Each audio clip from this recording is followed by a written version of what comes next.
नमस्ते दोस्तों, स्वागत है आपका हमारे चैनल पर। मैं हूं आपका होस्ट और आज हम बात करने जा रहे हैं सोने और चांदी के आज के भाव पर। आज की तारीख है 23 जनवरी 2026 शुक्रवार। और जैसे जैसे नया साल आगे बढ़ रहा है, इन धातुओं के रेट्स पर सबकी नज़रें टिकी हुई हैं। आप सोच रहे होंगे कि ग्लोबल टेंशन्स बढ़ रही हैं, लेकिन सोने चांदी के दाम क्यों रिकॉर्ड हाई पर पहुंच गए? ये सिर्फ निवेशकों की नहीं, बल्कि हर घर की कहानी है, क्योंकि ये धातुएं हमारे कल्चर, इकोनॉमी और सेफ्टी नेट का हिस्सा है। आज हम इसकी जड़ तक जाएंगे, समझेंगे क्या चल रहा है, क्यों हो रहा है और आगे क्या हो सकता है। तो अंत तक बने रहिए, क्योंकि हम आपको कुछ प्रैक्टिकल एडवाइस भी देंगे जो आपकी मदद करेगी। चलिए शुरू करते हैं। दोस्तों, अभी की सिचुएशन क्या है? सीधी भाषा में कहें तो सोने और चांदी के दाम रिकॉर्ड हाई पर हैं। दिल्ली में आज 24 कैरेट सोना 1,59,710 रुपये प्रति 10 ग्राम है, जबकि चांदी 3,40,000 रुपये प्रति किलो पर ट्रेड कर रही है। मुंबई में सोना 1,59,710 रुपये और चांदी 3,35,790 रुपये प्रति किलो है। ये रेट्स पिछले कुछ दिनों में तेजी से बढ़े हैं। जैसे जनवरी के शुरुआती हफ्तों में सोने ने 5,400 रुपये प्रति 10 ग्राम की छलांग लगाई और चांदी ने भी 38,000 रुपये प्रति किलो का उछाल देखा। ये स्थिति कैसे बनी? 2025 के अंत में ग्लोबल सप्लाई चेन में दिक्कतें आईं, जैसे चीन ने सिल्वर एक्सपोर्ट पर रेस्ट्रिक्शंस लगाए और अमेरिका में इंडस्ट्रियल डिमांड बढ़ी। पिछले हफ्तों में, जैसे 19 से 30 जनवरी तक, सोने के दाम 1,52,010 से बढ़कर 1,59,710 रुपये हो गए, जबकि चांदी 3,25,000 से 3,40,000 रुपये प्रति किलो पहुंच गई। आसान उदाहरण से समझिए, अगर आपने दिसंबर में 10 ग्राम सोना खरीदा था, तो आज उसकी वैल्यू 15,000 से 20,000 रुपये ज़्यादा हो चुकी है। लेकिन ये उछाल आम आदमी के लिए महंगाई का बोझ भी बढ़ा रहा है। जैसे ज्वेलरी महंगी हो रही है। अब आते हैं मेन एनालिसिस पर। दोस्तों, सोने और चांदी के दाम क्यों बढ़ रहे हैं? इसके असली कारण इकोनॉमिक, ग्लोबल, पॉलिसी और डिमांड सप्लाई फैक्टर्स में है। सबसे पहले ग्लोबल फैक्टर ग्रीनलैंड क्राइसिस और ट्रंप की टैरिफ थ्रेट्स ने सेफ हेवन डिमांड बढ़ाई। सेंट्रल बैंक जैसे आरबीआई ने रिजर्व बढ़ाने के लिए गोल्ड खरीदा, जो 1,000 टन सालाना से ज़्यादा है। स्टेप बाय स्टेप समझिए। पहले इंटरनेशनल प्राइस बढ़ते हैं, जैसे गोल्ड $4,731 प्रति औंस पर पहुंचा। फिर रुपए की वैल्यू गिरने से इंपोर्ट कॉस्ट बढ़ती है। भारत 80% गोल्ड इंपोर्ट करता है, तो यहाँ प्राइस डायरेक्ट प्रभावित होते हैं। सिल्वर के लिए इंडस्ट्री डिमांड बड़ा रोल प्ले कर रही है। सोलर पैनल्स में 20 ग्राम सिल्वर यूज होता है, ईवीज में 25 से 50 ग्राम। सप्लाई डेफिसिट 6 साल से चल रहा है। माइन प्रोडक्शन नहीं बढ़ पा रहा। पॉलिसी फैक्टर में फेड की रेट कट्स हैं, जो नॉन यील्डिंग एसेट्स जैसे गोल्ड सिल्वर को अट्रैक्टिव बनाती हैं। आम आदमी पर असर।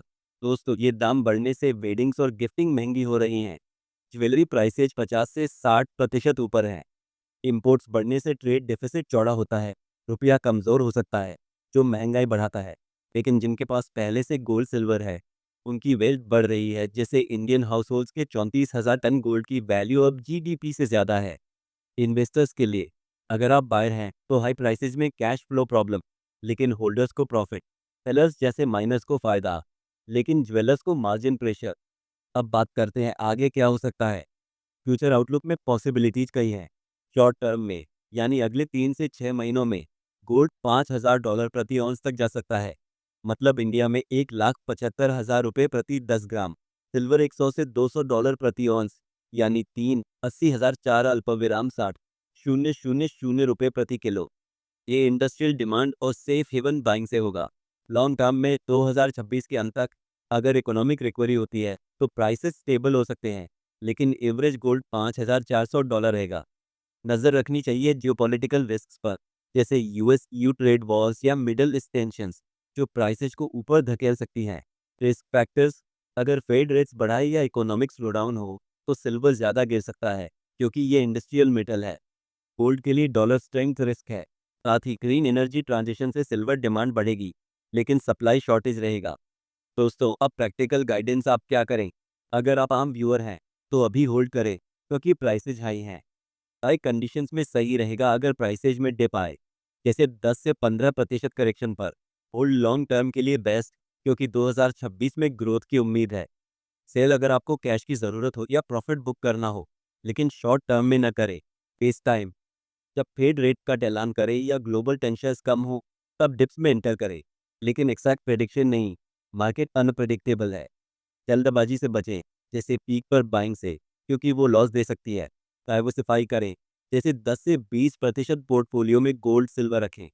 कुछ इंपॉर्टेंट टिप्स और वार्निंग्स। हम गलतियां जो लोग करते हैं, इमोशनल बाइंग, जैसे हेडलाइंस देखकर ऑल इन हो जाना, जो रिस्क बढ़ाती है, या हिडन कॉस्ट इग्नोर करना, जैसे प्रीमियम्स और फीस जो रिटर्न्स खा जाती हैं। Smart tips. रेपुटेड डीलर्स से खरीदें, रिसर्च करें और ऑथेंटिसिटी चेक करें। सेफ रहने के लिए इरा या ईटीएफ जैसे रेगुलेटेड ऑप्शंस यूज करें, और स्टोरेज पर ध्यान दें, घर पर रखना रिस्की है। इमोशन से बचें, स्ट्रेटेजी फॉलो करें और डाइवर्सिफाई रखें। Balanced advice. प्राइसेस हाई हैं, लेकिन पैनिक मत करो।